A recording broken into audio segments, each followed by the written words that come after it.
माझा आणि माधुरी हत्तीनीचा काही संबंध नाहीये. पण सकाळपासून व्हिडिओ बघतोय आणि आपसूक डोळ्यात पाणी येतंय.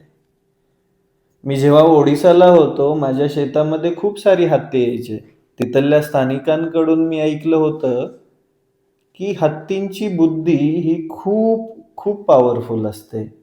आज झालेली घटना ती 40, 50, 60 वर्षानंतर पण आठवतात. मग मागचे 33 वर्ष त्या नान्नीतील गावकरी, त्या मठातील लोकं तिला सांभाळत होते.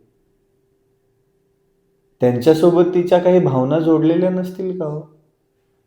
मान्य आहे, तिचा अधिकार आहे, तिचं पुनर्वसन, तिला चांगलं, तिला जंगल, सगळ्या गोष्टी.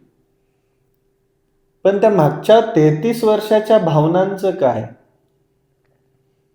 एक भारतीय नागरिक म्हणून कायद्याच्या बाजूने चालणं आपलं कर्तव्य आहे. पण कधी-कधी भावनांचा विचार पण केला पाहिजे ना. कधी-कधी संस्कृतीचा पण विचार केला पाहिजे ना. कधी-कधी आलेल्या परंपरेला पण जपलं पाहिजे ना.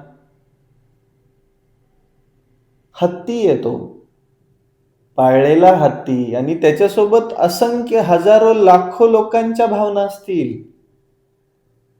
तिला तुम्ही घेऊन गेलात तुमच्या कोणत्या महाराष्ट्रातून तर सगळंच घेऊन जायचे या राज्यकर्त्यांना. महाराष्ट्रात कुठं काय ठेवायचंय?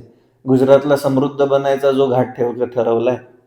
आणि कोणती ती पेटा संस्था त्यांना सांभाळलेला हत्तीच दिसला का?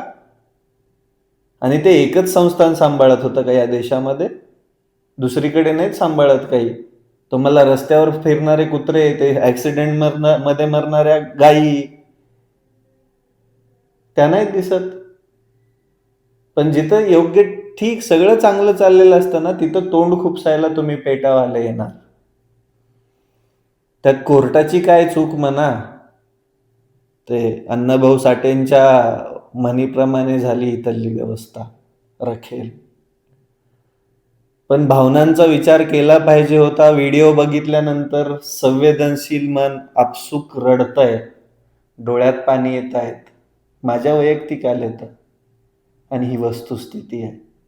कोणाच्या तरी हट्टासाठी कोणाचा तरी बळी देणं खरंच चुकीचं आहे.